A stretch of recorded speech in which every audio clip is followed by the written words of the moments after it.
Today I'm going to be talking about several nurseries I've found that offer some really unique plants for cold climate permaculture and regenerative agriculture, so stay tuned. Hey everyone, Matthew here, CanadianRenegade.com. I'm just going to dive right into the first nursery, and that's treetime.ca. And there's several that I'm going to go through today, but of all of them, this one is my favorite. Now, a little disclaimer, I haven't gotten any trees from them yet, so I can't really say for sure if their product is of a high quality, but I do have an order in with them, and I will be getting their trees this spring, so I can do the rest of the review then. But what I like about this company is that they have quite a selection of plants that are suited to permaculture. They have a lot of things like this bog cranberry here that are fairly unique and you're not going to find in other places, and like the goji berry, for example, that's also not that common. You know, things like silver buffalo berry, Wyoming raspberry, which is kind of a cross between a raspberry and a blackberry. So they have quite a large selection, but the one thing that they do lack is apple trees and pear trees and some of those other fruit trees. But they still have quite a large selection, and one thing I really like about treetime.ca is, let's go into the sea berry here, is their pricing is quite reasonable. And so you can see that if you buy a bundle of 5, it's $3.29 a tree, and if you buy a full box, there's volume discount, so a box of 180 is $1.79 a tree. So if you have a lot of plants to put in, this is a really great site to get the plants that you need. I'll just go through, and for me, when I put in our order, we're fairly close to where Treetime is located, and the shipping ended up being free. But they have, you know, your typical shelter belt type trees, the spruce, the pines, aspens, poplars, the berries, which you just saw. Let's go into some of these other fruit trees and see what comes up. Quite a few different cherries, but not really a lot. You know, there's that Eurasian pear, but I think it says that it's not a very edible pear. So not really any apples or pears or plums, those sorts of things. But all of the trees that are on this website they're going to be for zone 4 and under, I think. Most of them would even be to zone 3. So, you know, if you're on the prairies or in Canada, most of Canada, you're going to be able to buy plants from this website, and they're going to grow and thrive in your area. So, and the other thing I really like about this site was that when I checked out through them, it was very easy. They took a credit card. It was basically as easy as ordering from any good online website, and you could even choose your date of delivery. So I was very impressed with this company, and I'm hoping that when I get the product, I'll be happy with the quality of the product. But now let's move on to another website. So I'm gonna move on to the Green Barn Farm, but before I do, let's just go back for one more second here. And treetime.ca does say that they ship to the United States as well, and their shipping within Canada is fairly reasonable. So overall, I'm very impressed with this company so far, anyways. So the Green Barn Farm, this website really impressed me with some of the unique varieties of fruit that they offer, and they're more towards fruit production. So a lot of apples and cherries, peaches, nectarines, apricots, those sorts of things. If we go into the apple section here, there's another sea berry up there, but if we go into the apple section, you'll see that there's quite a large selection, and their fruit starts at about zone 5 and works its way down. I'd say about probably about a third of their fruits are good for our zone in zone 3. We're kind of in between zone 3 and 4 here, but I'm gonna, for our property, try to stick to fruit that's more of a zone 3, just in case we get an unusually cold year. I'm not gonna have a whole bunch of our trees die off, so that's kind of gonna be my strategy. But we also put in an order at Green Barn Farm, and they were a little bit harder to deal with. There was an online order form, and you kind of confirmed your order, put in all your contact and shipping information. But then after you put the order in, you have to do like a money order or send in a check or something. So a little bit harder of a process, but probably I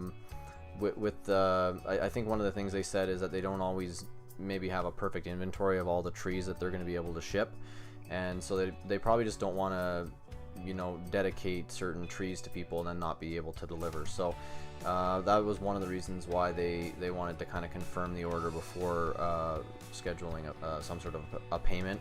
And also I do know that a lot of merchants have fairly large payments to some of these credit card companies, so that could be part of the issue as well. But I really like the Green Barn Farm as well, and they have some really cool stuff like a chum, like or plum cots, just some really unusual fruit that you're not really going to find in a lot of other places. So that's another one you might want to check out.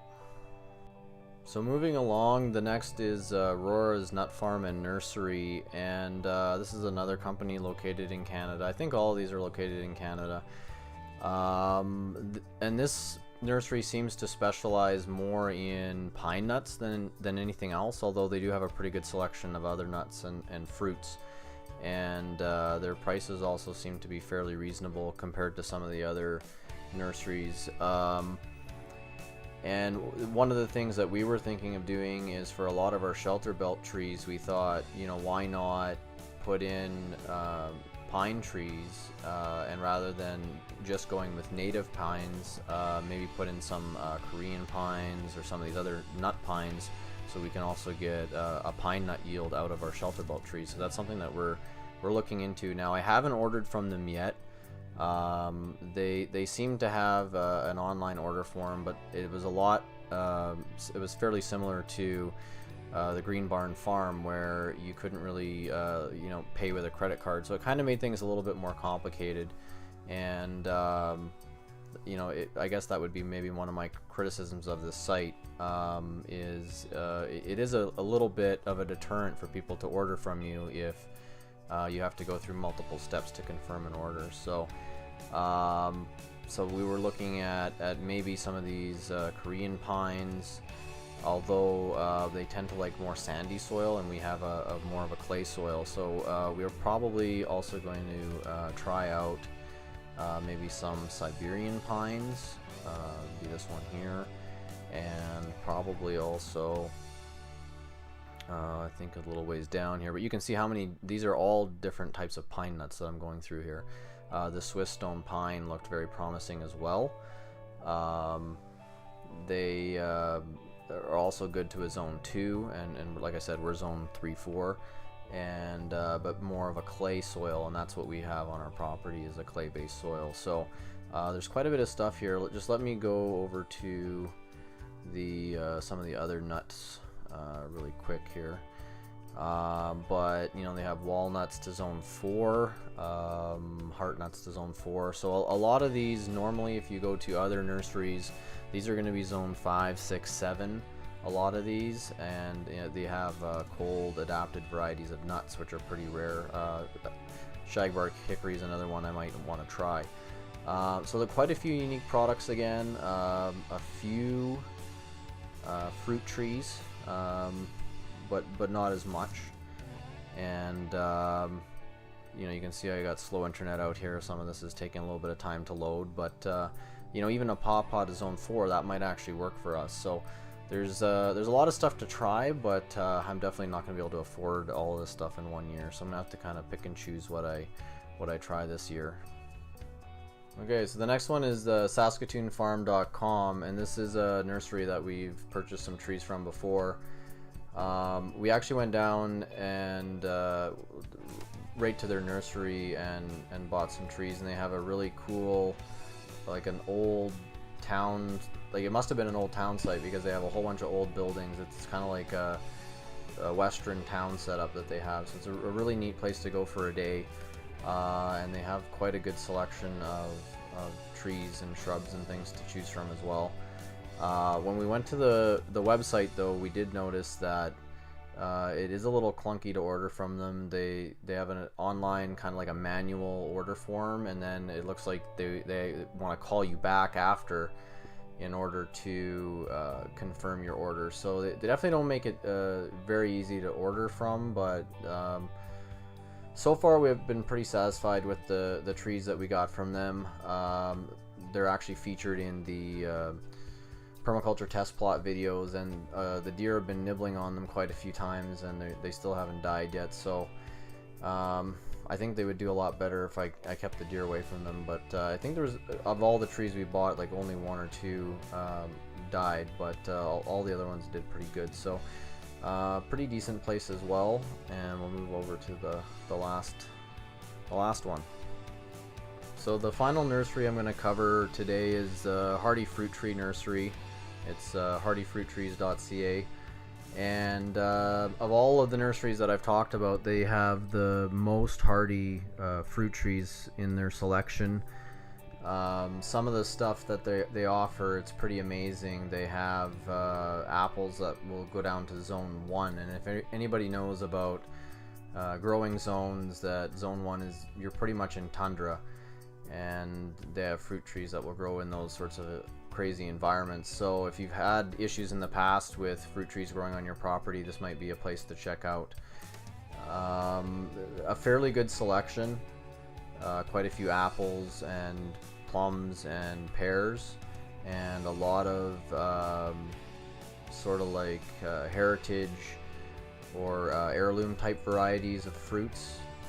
In the apples, I haven't looked through all of their selections for every type of fruit, but especially in the apples, they have you know, look at this variety here from the 1700s in Ukraine, the Alexander apple. There's several other ones that are at least 100 years old, and then they also have some new stuff. But you can see the growing zones here: 3B, 3, 4, zone 2. So there's a whole bunch of stuff here for people in very cold climates, and I may still be purchasing some stuff from them, but I just haven't gotten around to ordering anything for this year. And like I mentioned, you know, there's only so much I can do the first year on my property. I'm going to mostly be focusing on the yard site and some of the buildings and infrastructure first, but I just wanted to basically experiment with several different varieties of fruits that I was planning on maybe putting in larger quantities. And so I'll hopefully get in all of this stuff in the spring and get it in the ground, and then I can do further reviews for you guys on the quality of the trees that these nurseries provide. So hopefully you enjoyed this video. If you did, like, comment, and subscribe. I'd just like to mention that I'm not affiliated with any of these websites or nurseries, and I don't receive any compensation of any kind. They're just websites that I came across during my research for the trees that we're going to be using on our property. And so once again, hopefully you enjoyed this video, and until next time, take care. Bye.